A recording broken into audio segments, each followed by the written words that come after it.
Hello दोस्तों, नमस्कार। दोस्तों, आज हम लोग कक्षा 9 की पाठ्य पुस्तिका संचयन के पाठ 2, जिसमें एक बहुत ही सुंदर सी कहानी शैली में लिखी हुई एक संस्मरण है, जिसका शीर्षक है स्मृति। आज हम लोग इस स्मृति पाठ को पढ़ेंगे, जिसके लेखक है श्री राम शर्मा। दोस्तों, यह श्री राम शर्मा जी के द्वारा रचित एक संस्मरण है। स्मृति का अर्थ होता है याद करना। याद कर करके उन्होंने अपने जीवन की एक सत्य घटना को, जो कि लेखक के बचपन से जुड़ी हुई है, बचपन की एक साहसिक घटना है, उस घटना को इन्होंने याद करके गद्य शैली में लिखा है। दोस्तों, इस संस्मरण को पढ़ने से पहले हम थोड़ा श्री राम शर्मा जी का जीवन परिचय से परिचित होंगे। आप लोगों के लिए लेखक परिचय से परिचित होना बहुत ही ज्यादा जरूरी है। तो चलिए दोस्तों, अब हम लोग लेखक परिचय से परिचित होते हैं। श्री राम शर्मा जी जो एक महान आध्यात्मिक चिंतक, दूरदर्शी और स्वतंत्रता सेनानी थे, साथ ही साथ ये एक समाज सुधारक भी थे। दोस्तों, श्री राम शर्मा जी का जन्म 20 सितंबर 1911 ईस्वी को आवा गांव, जो कि आगरा जिला में है और उत्तर प्रदेश राज्य में पड़ता है। यह किसके इन्होंने कुछ संस्था की स्थापना की थी। अखिल विश्व गायत्री परिवार, शांति कुंज और ब्रह्म वर्चस्व शोध संस्थान के ये संस्थापक रहे हैं। आप लोगों ने जो इनके श्री राम जी शर्मा जी की जो पिक्चर है, कभी इन्हें गूगल में सर्च करके देखिएगा। गायत्री परिवार के जो सदस्य होते हैं, गायत्री मंदिर कहीं आपने देखा होगा, उस मंदिर के बाहर इनकी तस्वीर लगी रहती है। तो इस क्यों लगी रहती है? क्योंकि इन्होंने अखिल विश्व गायत्री परिवार की शांति कुंज की स्थापना की थी।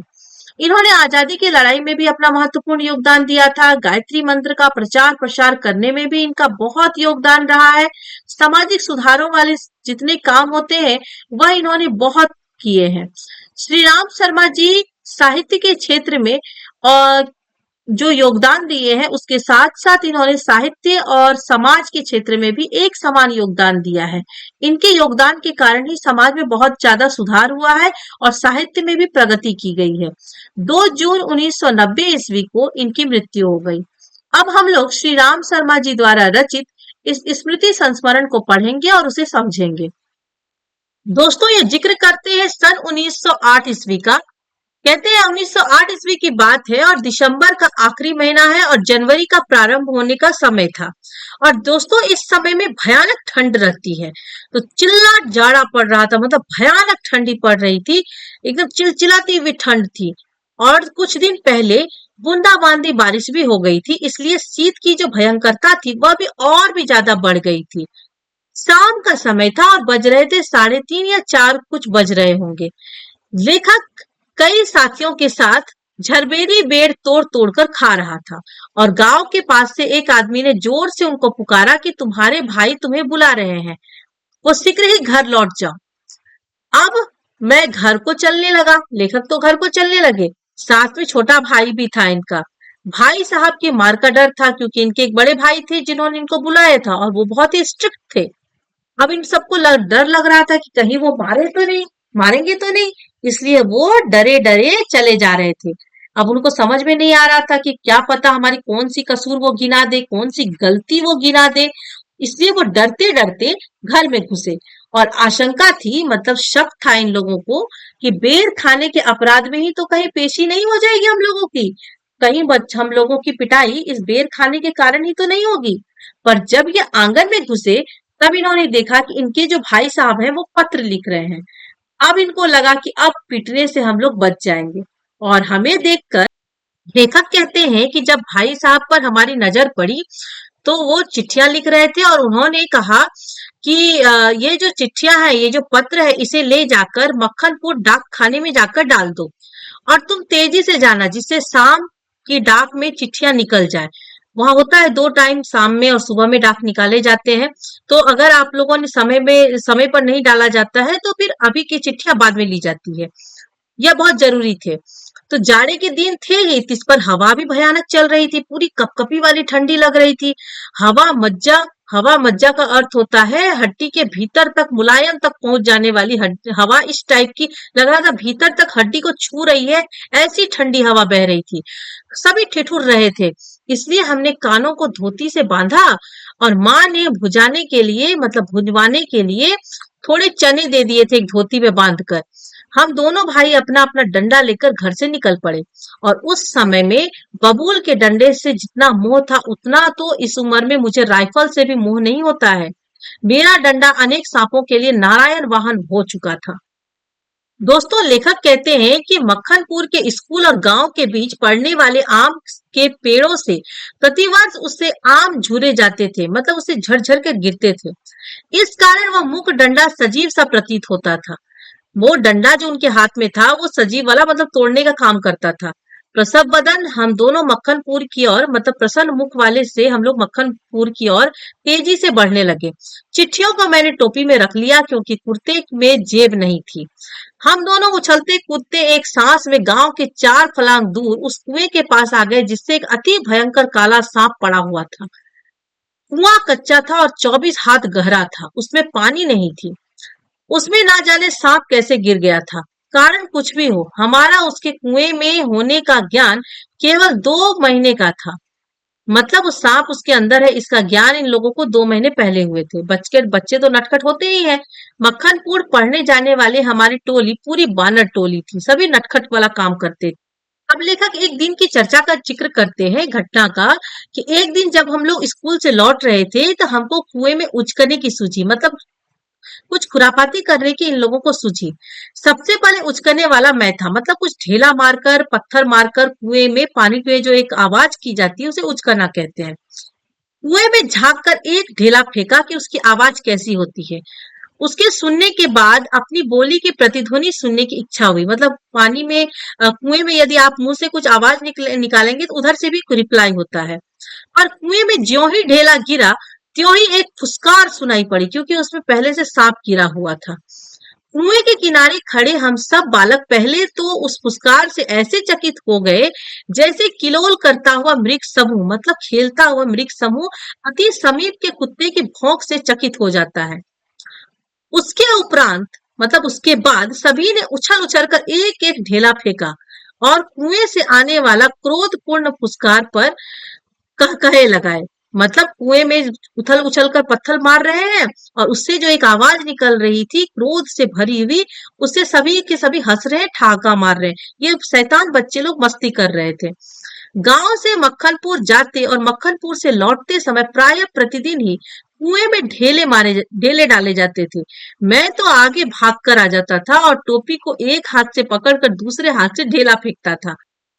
लेखक कहते हैं, मैं तो सबसे पहले आगे आगे भागकर आता था और टोपी को एक हाथ से पकड़कर उसमें ढेला फेंकता, और ये मेरी रोज की आदत हो गई थी। सांप से फुसकार करवा लेना और मैं उस समय बड़ा काम समझता था। इसलिए जैसे ही हम दोनों उस कुएं की ओर से निकले, कुएं में ढेला फेंक कर फुसकार सुनने की जो प्रवृत्ति जागृत हो गई, मैं उस कुएं की ओर बढ़ा। छोटे भाई मेरे पीछे ऐसे हो लिए जैसे बड़े। जैसे दोस्तों आप देख सकते हैं ये दोनों भाई एक साथ कैसे शैतानी वाले मुंह बनाकर पत्थर मारने पे लगे हुए कुएं में। ये इनकी रोज की आदत बन गई थी और इन्हें इन सब चीजों में बहुत मजा आता था। मृग शावक के पीछे छोटा मृग शावक हो लेता है, बड़े मृग शावक के पीछे पीछे छोटे मृग शावक जाते हैं, बड़े बड़े मृग के बच्चे के पीछे छोटे छोटे मृग के बच्चे जाते हैं। ठीक वैसे ये दोनों भाई एक दूसरे के साथ होकर कुएं पे चले गए थे और कुएं के किनारे से एक ढेला उठाया और उछलकर एक हाथ से टोपी उतारते हुए सांप पर ढेला दे गिरा दिया। पर मुझ पर तो बिजली से गिर पड़ी। सांप ने फुसकार मारी या नहीं, ढेला उसे लगा या नहीं, यह बात अब तक स्मरण नहीं। टोपी के हाथ में लेते ही तीनों चिट्ठियां चक्कर काटती हुई कुएं में गिर रही थी। अकस्मात जैसे घास चरते हुए हिरन की आत्मा गोली से होने पर निकल जाती है और वह तड़पता रह जाता है, उसी भांति वे चिट्ठियां क्या टोपी से निकल गई। मेरी तो जान निकल गई।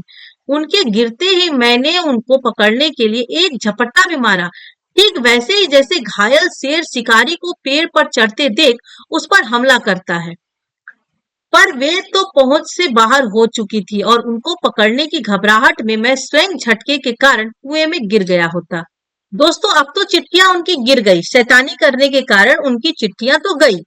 अब ये दोनों भाई क्या कर रहे हैं, तो कुएं की पाट पर बैठकर दोनों ही रो रहे थे। छोटे भाई ढाढ़स बना रहे थे नाने मारकर, और मैं चुपचाप आंखें डबडबाकर। दोनों ही भाई एक दूसरे को मुंह देखकर बस रोए जा रहे थे।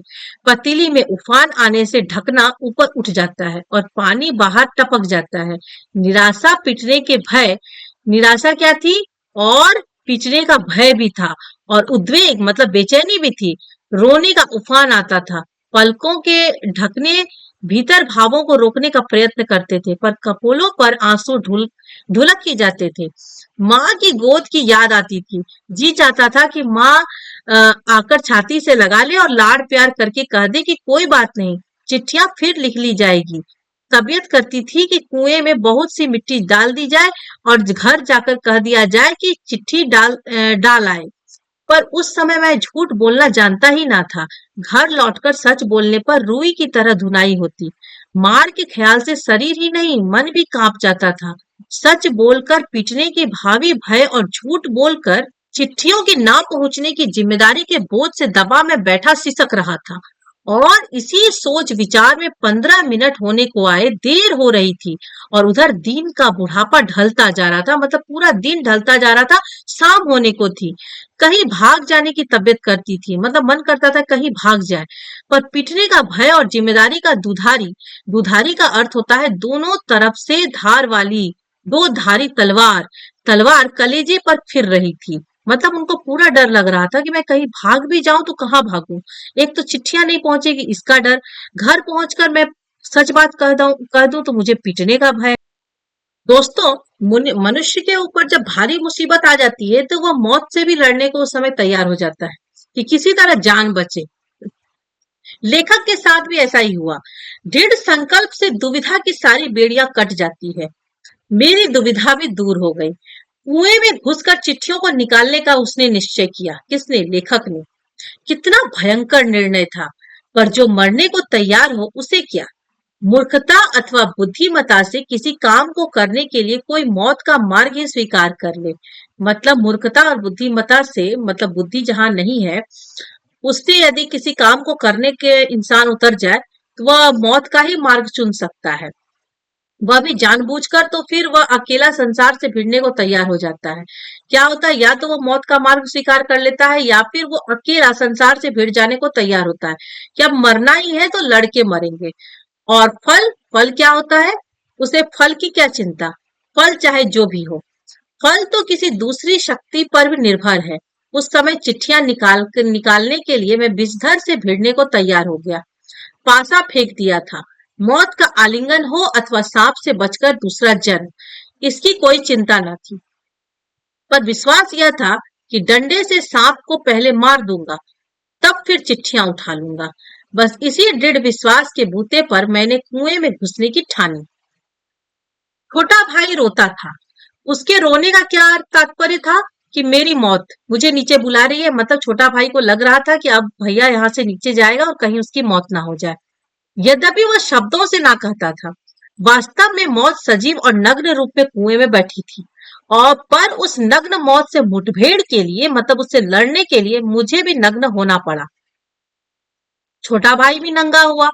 एक धोती मेरी और एक छोटे भाई की, एक चने वाली, दो कानों से बंधी हुई धोतियां, 5 धोतियां और कुछ रस्सियां मिलाकर कुएं की गहराइयों के लिए काफी है। मतलब दोनों भाइयों ने अपने अपने धोती उतारे और कुएं में तो रस्सी थी ही, उन सबको मिलाकर वो लोग कुएं में लंबा पहुंचने और वहां से वापस उतरने के लिए लंबी रस्सी उन लोगों ने तैयार किया।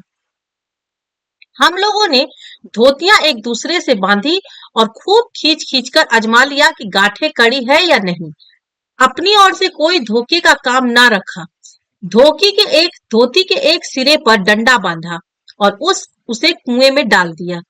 दूसरे सिरे को डेंग, डेंग का अर्थ होता है वह लकड़ी जिस पर चरस पूर टिकता है, डेंग के चारों ओर एक चक्कर देकर और एक गांठ लगाकर छोटे भाई को दे दिया। छोटा भाई केवल 8 वर्ष का था, इसलिए धोती को डेंग से कड़ी करके बांध दिया था। तब उसे खूब मजबूती से पकड़ने के लिए कहा। मैं कुएं में धोती के सहारे घुसने लगा। छोटा भाई रोने लगा।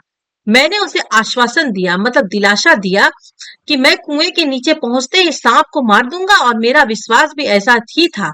कारण यह था कि इससे पहले मैंने अनेक सांप मारे थे, इसलिए कुएं में घुसते समय मुझे सांप का तनिक भी भय ना था।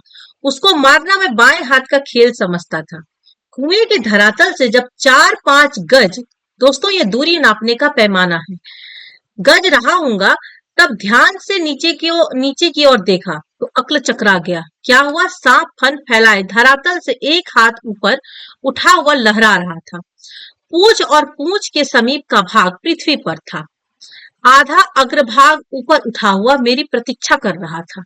नीचे डंडा बंधा था। मेरे उतरने की गति से जो इधर उधर हिलता था, उसी के कारण शायद मुझे उतरते देख सांप घातक, मतलब पूरा घात लगाए बैठा था, चोट के आसन पर बैठा था।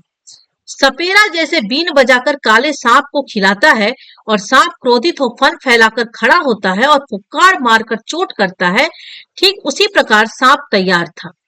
उसका प्रतिद्वंदी, मतलब उसका अगला जो शत्रु, मैं उससे कुछ हाथ ऊपर, मतलब ये ही था। ये जो लेखक नीचे उतरे हैं वो एक तरीके से सांप के शत्रु ही थे। प्रतिद्वंदी मतलब एक तरीके से शत्रु। मैं उससे कुछ हाथ ऊपर धोती पकड़े लटक रहा था। धोती डेंग से बंधी होने के कारण कुएं के बीचों बीच लटक रही थी, मतलब ऊपर की कड़ी, और मुझे कुएं के धरातल की परिधि के बीचों बीच ही उतरना था। इसके माने थे कि सांप 1.5-2 फुट गज नहीं की दूरी पर पैर रखना, और इतनी दूरी पर सांप पैर रखते ही चोट करता। स्मरण रहे, कच्चे कुएं का व्यास बहुत कम होता है, नीचे तो वह 1.5 गज से अधिक होता ही नहीं। ऐसी दशा में कुएं में मैं सांप से अधिक 4 फुट की दूरी पर रह सकता था, वह भी उस दशा में जब सांप मुझसे दूर रहने का प्रयत्न करता। पर उतरना तो था कुएं के बीच में, क्योंकि मेरा साधन बीचों बीच लटक रहा था, मतलब वो जो पत्र था।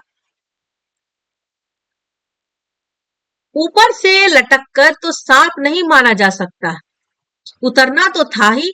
थकावट से ऊपर चढ़ भी नहीं सकता था। अब तक अपने प्रतिद्वंदी को पीठ दिखाने का निश्चय नहीं किया था। यदि ऐसा करता तो कुएं के धरातल पर उतरे बिना क्या मैं ऊपर चढ़ सकता था? धीरे धीरे उतरने लगा। एक एक इंच ज्यो ज्यो मैं नीचे उतरता जाता था, त्यों तो मेरी एकाग्रचित्ता बढ़ती जाती थी। एकाग्रचित्ता मतलब एकाग्रचित्त होकर, एकदम स्थिर ध्यान लगाकर। मुझे एक सूझ सूझी, मतलब एक मुझे उपाय सूझा, एक तरीका सूझी। दोनों हाथों से धोती पकड़े हुए मैंने अपने पैर कुएं के बगल में लगा दिए। दीवार से पैर लगाते ही कुछ मिट्टी उस डंडे से दबाने के ख्याल छोड़ दिया। ऐसा करना उचित भी था। अब प्रश्न था कि चिट्ठियां कैसे उठाई जाए। बस एक सूरत थी, डंडे से सांप की ओर से चिट्ठियों को सरकाया जाए। यदि सांप टूट पड़ा तो कोई चारा न था। कुर्ता था और कोई कपड़ा न था जिससे सांप के मुंह की ओर करके उसके फन को पकड़ लूं। मारना या बिल्कुल छेड़खानी ना करना, ये 2 मार्ग थे। सो पहला मेरी शक्ति के बाहर था। बाध्य होकर दूसरे मार्ग का अवलंबन करना पड़ा, मतलब उसका दूसरा सहारा लेना पड़ा कि इसे बिल्कुल भी छेड़ा ना जाए। डंडे को लेकर ज्यों ही मैंने सांप की दाईं ओर पड़ी चिट्ठी की ओर उसे बढ़ाया कि सांप का फन पीछे की ओर हुआ। धीरे धीरे डंडा चिट्ठी की ओर बढ़ा, और ज्यों ही चिट्ठी के पास पहुंचा कि फुफकार के साथ काली बिजली तड़पी और डंडे पर गिरी। हृदय में कंप हुआ और हाथों से आज्ञा ना मानी। और हाथों ने क्या किया? आज्ञा ना मानी, डंडा छूट पड़ा। मतलब वो तो डंडे को हाथ से पकड़ के रखे थे कि यदि सांप हम पर वार करता है तो मैं इस पर वार करूंगा, लेकिन डंडा हाथ से छूट गया। मैं तो ना जाने कितना ऊपर उछल गया, जानबूझकर नहीं, यूं ही बिदक कर, मतलब ये अचानक से उनके साथ हो गया कि वो खुद ही उछलकर पीछे चले गए। उछलकर जो खड़ा हुआ तो देखा डंडे के सिर पर 3-4 स्थानों पर पीप सा कुछ लगा हुआ है। वह विष था। सांप ने मानो अपनी शक्ति का सर्टिफिकेट सामने रख दिया था, पर मैं तो उसकी योग्यता का पहले से ही कायल था। मतलब मैं जानता था कि यह कितना विषैला है। उस सर्टिफिकेट की जरूरत ना थी। सांप ने लगातार फू फू करके डंडे पर 3-4 चोटें की। वह डंडा पहली बार इस भांति अपमानित हुआ था, या शायद वह सांप का उपहास कर रहा था। उधर ऊपर फू फू और मेरे उछलने और फिर वही धमाके से खड़े होने से छोटे भाई ने समझा कि मेरा कार्य समाप्त हो गया और बंधुत्व का नाता फू फू और धमाके में टूट गया। उसने ख्याल किया कि सांप के काटने से मैं गिर गया। मेरे कष्ट और विरह के ख्याल से उसके कोमल हृदय को धक्का लगा। भातृ स्नेह मतलब मेरे जो भाई हैं उनको भाई वाला जो उसका स्नेह है कि ताने बाने की चोट लगी और उसकी चीख निकल गई। छोटे भाई की आशंका बेजा ना थी, मतलब वो बेकार ना था, पर उस फू और धमाके से मेरा साहस कुछ बढ़ गया।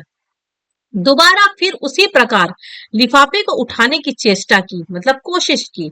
अब की बार सांप ने वार भी किया और डंडे से चिपट भी गया। डंडा हाथ से छूटा तो नहीं, पर झिझक, सहम अथवा आतंक से अपनी ओर को खींच गया और गुजल गुजल का अर्थ होता है गुत्थी मारता। गुत्थी मारता हुआ सांप पिछला भाग मेरे हाथों से छू गया। सांप का जो पिछला भाग था वो लेखक के हाथों से छू गया। उफ, कितना ठंडा था। डंडे को मैंने एक और पटक दिया। यदि कहीं उसका दूसरा वार पहले होता तो उछलकर मैं सांप पर गिरता और ना बचता। लेकिन जब जीवन होता है तब हजारों ढंग बचने के निकल आते हैं। वह देवी कृपा थी। डंडे के मेरे और खींच आने से मेरे और सांप के आसन बदल गए। मतलब डंडे के मेरे और उसके और डंडे जो लेखक की ओर खींच आए, उसके कारण सांप का जो जिस मुंह करके सांप फुफकार मार रहा था उसने अपना पोजीशन चेंज कर लिया। मैंने तुरंत ही लिफाफे और पोस्टकार्ड चुन लिए, चिट्ठियों को धोती के छोर में बांध दिया और छोटे भाई से उन्हें ऊपर खींच लिया और बांध दिया और छोटे भाई ने उसे तुरंत ऊपर खींच लिया। डंडे को सांप के पास से उठाने में भी बड़ी कठिनाई पड़ी। सांप उससे खुलकर उस पर धरना देकर बैठा था। जीत तो मेरी हो चुकी थी, पर अपना निशान गंवा चुका था। आगे हाथ बढ़ाता तो सांप हाथ पर वार करता, मतलब प्रहार करता। तो लेखक ने कुएं के बगल से एक मुट्ठी मिट्टी लेकर उसकी दाईं ओर फेंका और उस पर झपटा, और मैंने दूसरे हाथ से उसकी बाईं ओर से डंडा खींच लिया। पर बात की बात में उसने दूसरी ओर भी वार किया। यदि बीच में डंडा ना होता तो पैर में उसके दांत गड़ गए होते। अब ऊपर चढ़ना कोई कठिन काम ना था। केवल हाथों के सहारे पैरों को बिना कहीं लगाए हुए 36 फुट ऊपर चढ़ना मुझसे अब नहीं हो सकता। 15-20 फुट बिना पैरों के सहारे केवल हाथों के बल चढ़ने की हिम्मत रखता हूँ, कम ही अधिक नहीं। पर उस 11 वर्ष की अवस्था में मैं 36 फुट चढ़ा। बाहें भर गई, छाती फूल गई थी, धौकनी चल रही थी, मतलब उसकी छाती पूरी धक धक कर रही थी। पर एक एक इंच सरक सरक कर अपनी भुजाओं के बल मैं ऊपर चढ़ आया। यदि हाथ छूट जाते तो क्या होता इसका अनुमान करना कठिन है। ऊपर आकर बेहाल होकर थोड़ी देर तक पड़ा रहा। ऊपर आकर लेखक अपने देह को झाड़ झूर कर धोती कुर्ता पहना और फिर किशनपुर के लड़के को जिसने ऊपर चढ़ने की चेष्टा को देखा था, ताकीद का अर्थ होता है बार बार चेताने की क्रिया करके वह कुएं वाली घटना किसी से ना कहे हम लोग आगे बढ़े। मतलब उस लड़के को इन लोगों ने बार बार चेतावनी दी, समझाया कि तुम किसी को भी नहीं कहोगे, और ये सारी बातें कहकर अब ये लोग आगे बढ़े। मतलब दोस्तों जरा सोचिए लेखक ने ये कितने साहस का काम किया। चिट्ठी उस कुएं में गिरी जिसमें सांप है, वो भी जहरीला सांप, जिसे रोज ये लोग पत्थर मारा करते थे, और उसमें अकेले उतरकर चिट्ठियां लेना और उसे लेकर बाहर आना। मतलब मार के डर से इन लोगों ने कितना बड़ा रिस्क उठाया था। लेकिन दोस्तों यह कहानी पढ़कर आप इस तरह का काम कभी नहीं करेंगे। जितना भी हो सके सच बोलेंगे। आप अपने माता पिता के पास जाकर कोई भी गलती हो जाए उसे कबूल कर लीजिएगा। वो अगर आपको डांट भी रहे हैं तो आपके भले के लिए, और उनके नजर में आपकी सुरक्षा सबसे ज्यादा मायने रखती है। ये अच्छा है कि इनके भाग्य अच्छे हैं, ये बचकर निकल गए, साहसी वाला काम किया इन्होंने। लेकिन यदि कुछ हो जाता कभी भी आप लोग इस तरह का रिस्क नहीं लेंगे। जैसा भी होगा, जो भी होगा, सच बात अपने माता पिता के सामने कबूल कीजिएगा। लेखक आगे बताते हैं कि सन 1915 में मैट्रिकुलेशन पास करने के उपरांत यह घटना मैंने माँ को सुनाई। सजल नेत्रों से माँ ने मुझे अपनी गोद में ऐसे बिठा लिया जैसे चिड़िया अपने बच्चों को डैने के नीचे बैठा लेती है, मतलब अपने पंखों के नीचे बैठा लेती है। कितने अच्छे थे वे दिन। उस समय राइफल ना था, डंडा था, और डंडे का शिकार कम से कम उस सांप का शिकार राइफल के शिकार से कम रोचक और भयानक ना था। जरा सोचिए, लेखक की माँ ने यह घटना घटना के बारे में सुनने के बाद उनके मन पे क्या बीता होगा, वो कितनी डर गई होगी। इन सब का जिक्र यहाँ पर लेखक ने किया है। इसलिए प्यारे बच्चों, कभी भी आप लोग अपने माँ बाप से छुपकर कोई रिस्की काम मत कीजिएगा। उनके लिए आपसे ज्यादा इंपॉर्टेंट, उनके लिए आपसे ज्यादा प्यारा दूसरा कुछ भी नहीं है। बड़ी से बड़ी चीजों के खोने का दुख वो उठा सकते हैं, लेकिन यदि आपको किसी भी तरह का नुकसान हो जाए तो इसका दर्द वो बर्दाश्त नहीं कर पाएंगे। इसलिए कभी भी इस तरह का रिस्की काम नहीं करेंगे। चाहे जीवन में कोई भी गलती हो जाए, उसे स्वीकार कर लेना ही बहुत बड़ी चीज है। और गलती को स्वीकार करके अपने माता पिता के सामने सहज रूप से उसे एक्सेप्ट कर लीजिए। मैं इस बात को विश्वास के साथ कह सकती हूँ कि आपका उनके सामने गलती को एक्सेप्ट कर लेना ही उनको आप आपके ऊपर गर्व करने के लिए मजबूर कर देगा। लेकिन ऐसा रिस्की काम कभी नहीं करेंगे। तो दोस्तों, यह थी हमारी आज की कहानी स्मृति, जो कि एक संस्मरण है। और यह पाठ यहीं समाप्त हुआ। इसके बाद वाली वीडियो इस पाठ के प्रश्न उत्तर से संबंधित होगा, जो मैं आप लोगों को बहुत जल्द दूंगी। तो दोस्तों, अब मैं आप लोगों से विदा लेती हूँ। यह वीडियो जितना हो सके अपने दोस्तों के साथ शेयर कीजिए। यदि आप लोगों को अच्छा लगे तो इसे लाइक करें, कमेंट करें, और प्लीज मेरे चैनल को सब्सक्राइब जरूर करें, ताकि मेरी आने वाली हर अगली वीडियो सबसे पहले आप लोग तक पहुंचे। तो चलिए दोस्तों, अब मैं विदा लेती हूँ। बहुत बहुत धन्यवाद।